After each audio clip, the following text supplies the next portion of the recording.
Hello! Today we are reviewing a Christmas rom-com, however, it is October 24th. I like to film these videos weeks, if not months, in advance.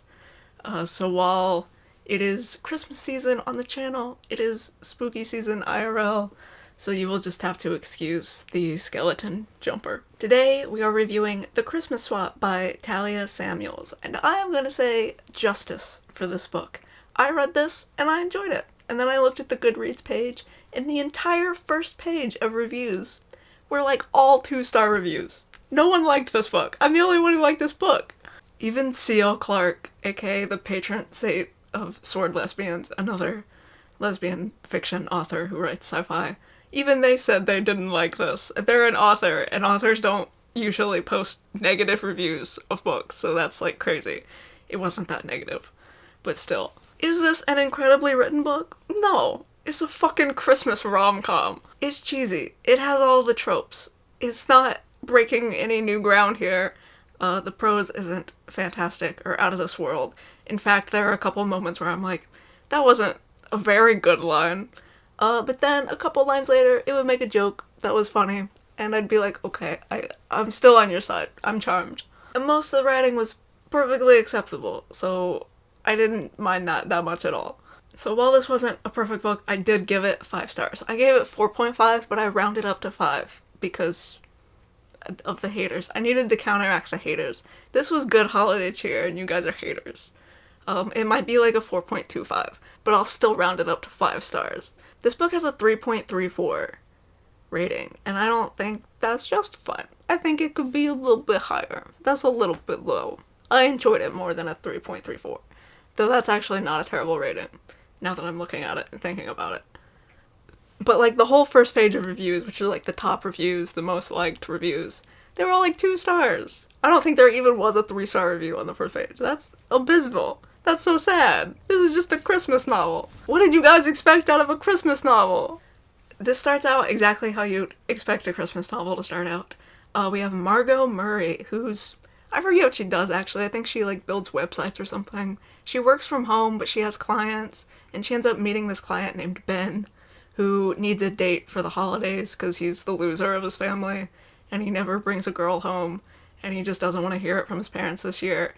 And Margot doesn't want to do holidays at her mom's house, which she usually does, because her grandma just died, and it's not the same, and she's, like, kind of butting heads with her mom a little bit. So whatever. So, surprise, surprise, Margot agrees to be Ben's fake date for the holidays.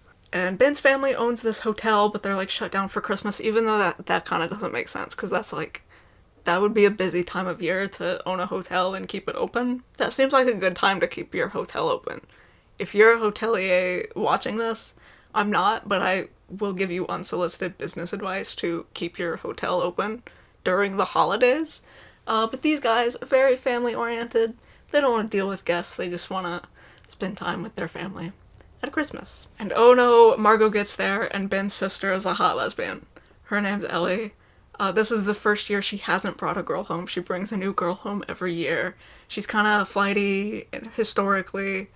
She's been, like, I forget where she was, Thailand or something. She's, like, a travel guy. She goes traveling, travel tours, travel, doesn't settle, except now she wants to settle down and, like, help run the hotel business. But she sees Margot and is immediately suspicious. This was a problem. She keeps calling Margot an alpha unironically. She's like, my loser brother is not dating this hot alpha confident woman. Something fishy is going on here. But to be fair, it was more funny than cringy, which is hard to pull off. But like, she does multiple times call Margot an alpha, which is ridiculous, but kind of funny.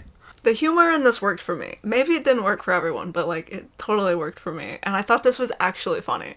Like, there's a lot of humor in this. It's not the most comedic book of all time, but it's also not just a romance that gets labeled as a rom-com, even though there's like 5 jokes in the entire book. It's pretty consistently funny, and I meshed with the humor. Maybe other people didn't mesh with the humor, but I thought it was pretty good and pretty, like, standard. I don't see why someone wouldn't mesh with this humor. It's not like cringe millennial humor that only I would get because I'm a cringe millennial.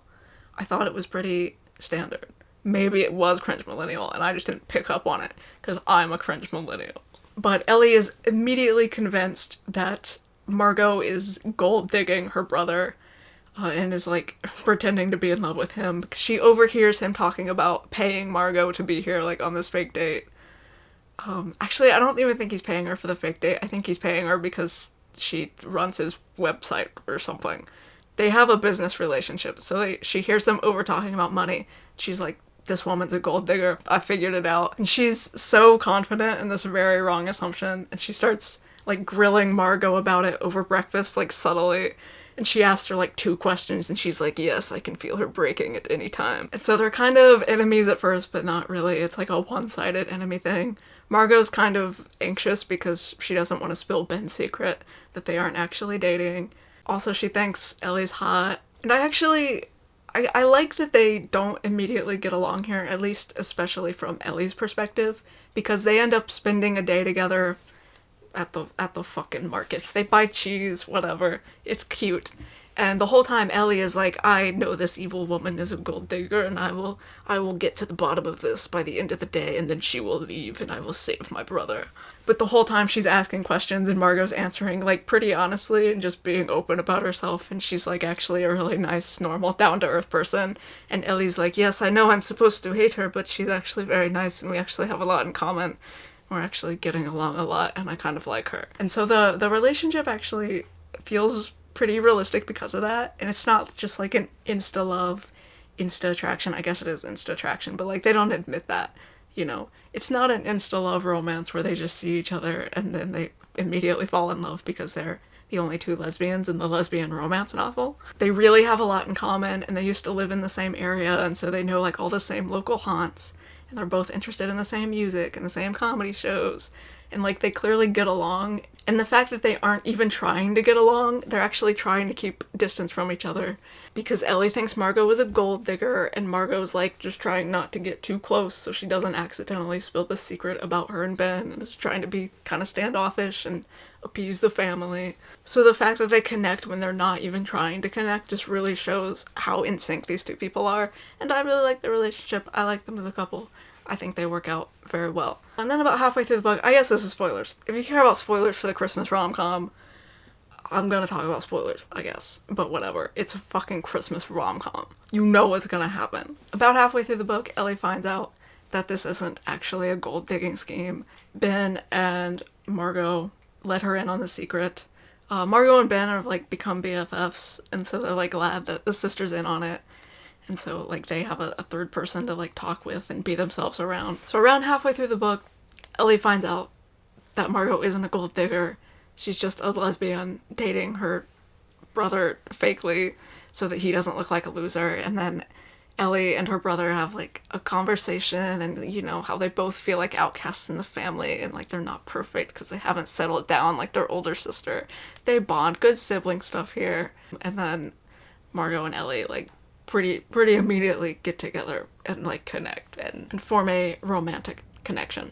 Now, I will say, once they actually get together, the tension does die down a bit in the back half, but not that severely.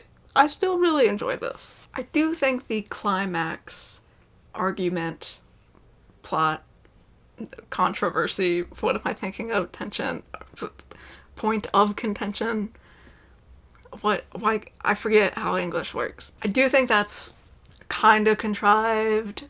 So they end up together in a relationship and they end up not telling Ben. They want to tell Ben so that he knows, and so they have someone to talk to, and like they're both friends with him. They like him. Yay, he's a good guy. They end up not telling him because at first it's like, oh, let's go on a real date, which is like they just sneak out at night and have like cute picnics in the gardens, which is pretty cute, and they have like a bench, and like it's super cold, but like neither of them wants to go inside because then they have to stop talking to each other. It's really cute. Why did you guys not like this book? So at first they want to actually go on a date and see if they really like each other before they start telling everyone that they're into each other. They're not going to tell everyone, they're just going to tell Ben. And then they don't get a chance to do that. Like the next day there's contention again, something with the sister and her husband, something, whatever. The mood's bad. It's the wrong time to tell him, so they don't tell him. And then they just never get around to telling him. And then he figures it out, and he's really mad, even though he shouldn't be mad. He's kind of mad for, like, the plot. You know what I mean? Like, he's mad because he has to be mad, because if he was just fine with it, then there wouldn't be any tension to this novel whatsoever. But they kind of sneak around. Someone sees them. The senile grandpa sees them having a picnic, and so they, like, almost get outed as being a secret couple. And this upsets Ben, because he's like, you didn't even tell me. Like, what if someone actually saw you and, like, thought my girlfriend was cheating on me with my sister? Then I'd be a huge laughingstock. So, like, that kind of works as the conflict. Like, you kind of see his motivation there, but really he's a pretty chill guy. And the anger's a little much, but, like, it has to be there for the plot. This isn't a perfect book, okay? I just thought it was enjoyable. It is, like, a 4-star book. Whatever. But whatever, he comes around. They all live happily ever after. My cat has a hairball. Can you hear her yakking? Speaking of pets, there are good B plots in this. Like, they're really simple, but they're well done. And I liked them. They're charming. So one B plot is the dog. The family dog is pregnant. No one knows how. She's not supposed to be out. Like, allegedly she doesn't ever sneak out. And also they live kind of in the middle of nowhere. And there's no other dogs, except clearly there is another dog. And you know immediately, like, not immediately, you know very early on, like, what's going on here and, like, where the other dog is and who it belongs to. But the book really does drag it out. It gives you so many clues. It's not a spoiler. I won't spoil it, but it is not a spoiler. You know well in advance what the dog reveal is, and you also know that she's gonna give birth on Christmas. It's like a Virgin Mary metaphor, like, oh, she's miraculously pregnant, now she's giving birth on Christmas. It's kind of cute. Like, it's cheesy, and again, it's so transparent, but, like, it's kind of well done. Like, it's kind of cute. I enjoyed it. And then there's a fucking C plot, D plot, with Ben's childhood love, like the only girl who ever liked him. He hasn't seen her in years, and they don't know why they broke up. She just, like, left one day.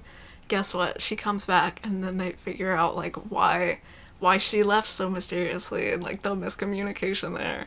And then they get together and live happily ever after, and they both, like, talk a lot. That's their character trait, is neither of them shuts the fuck up.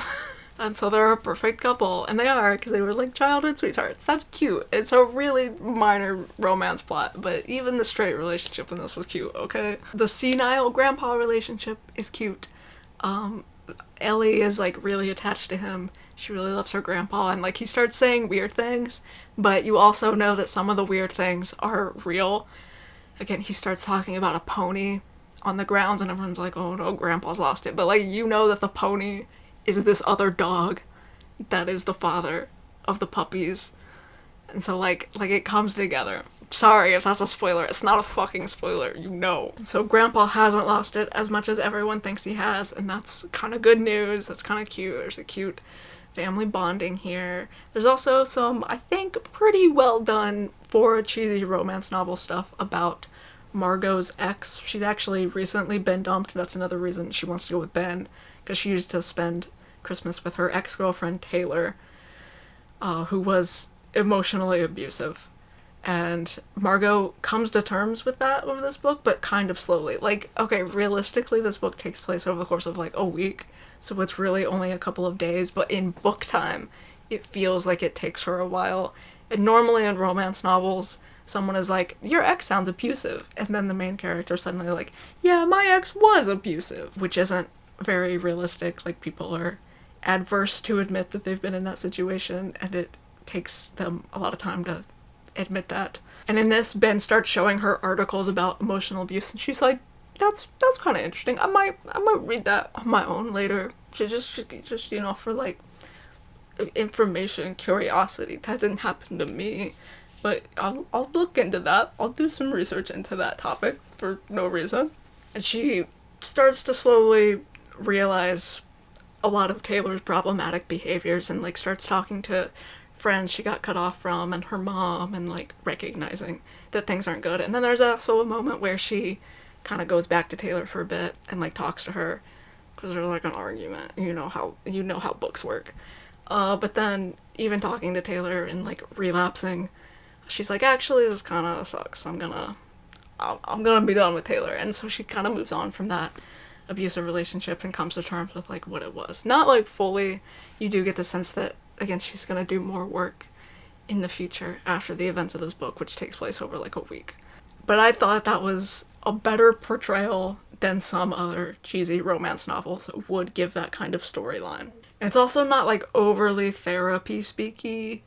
It is like a tiny bit, and in the way that Ben especially like knows what's going on. He's like, have you read this article about emotional abuse? But I actually do like the way he frames it and is like, he doesn't say it too directly, but he's actually a really supportive friend. I also like the friendship between Ben and Margot. They're like roommates rooming together because they're fake dating, and so they have like little sleepovers and like just talk and like really actually become best friends like by the end of the book. That's cute. Because this book has a short cast, I think that works together. I think I liked all of these people, and like the relationships are pretty fleshed out. The parents I didn't really care about. The sister I didn't really care about. And the sister's got kids that I don't really care about. But like, whatever. Our main cast is cute enough. There's enough with the parents. There's something with the sister there. The kids are just there to be funny kids, whatever. So the short time frame and the short cast list really, I think, allow you to delve deep into these characters and enjoy them. I enjoyed them. You guys didn't. You guys are haters. But I think this was one of the better lesbian Christmas novels that I've read, of which I think I've read like 3. I can't think of the names of the other 2 off the top of my head right now because I read them like a year ago. There was one that was pretty good. I don't remember if I gave this like 3 or 4 stars, but it followed 3 siblings. One of them was a gay guy, and then I think the 2 sisters were both queer. There was one relationship I actually didn't like in that, and there was one that I maybe didn't care about. And I actually think I liked the gay brother story the best in that. So that's like maybe mid. I don't remember very well. I filmed a video on that, but like a year ago. So it's not very good. And then I read this book. I don't know what it's called. I don't know who wrote it. But it was Ass. This was a cheesy Christmas novel that it was so Hallmarky in like a really bad way. This book, The Christmas Swap, was like cheesy in a charming sort of expected way that I didn't think was overly cheesy and like too unrealistic. This book, I don't remember anything about it, but I remember it was like Hallmark derogatory. Some books are Hallmark enjoyable. That book was Hallmark derogatory. I don't recommend that. I gave it 1.5 stars. Sorry. Don't remember why I hated it, but it wasn't good. So in terms of cheesy Christmas novels, this one's pretty good. Like, so you guys should maybe stop being haters. Of course, I haven't actually read that many. I do plan to read more Christmas novels for December. I don't know, like, if there are that many. I could find enough for, like, a month of Christmas novels. That might be too many. I don't know who cares about Christmas novels. Those are very seasonal. And you guys are haters. You guys are reading Christmas novels and not even liking them. So I've got a bone to pick with you. So maybe I'll read other books that are way better than this, and then retroactively I'll be like, yeah, that one's kind of cheesy, and there are better, more sophisticated Christmas novels with better prose and deeper characters, and there probably fucking are. But you know what? If you want a cheesy-ass Christmas rom-com, this one's fucking good. Okay? I'll say it. I'll say it. No one else is saying it. I'll say it. I liked this book. I recommend it. That's it. Like and subscribe. Unless you're a hater, then get out of here. Oh wait, hold on. This shirt glows in the dark, I think. I want to see how good it glows in the dark. Hold on, guys. Can you guys see it? You can't even see me. I'm not even glowing in the dark. Oh my gosh. Can you see it if I get really, really, really close to the camera? Probably not. Goodbye.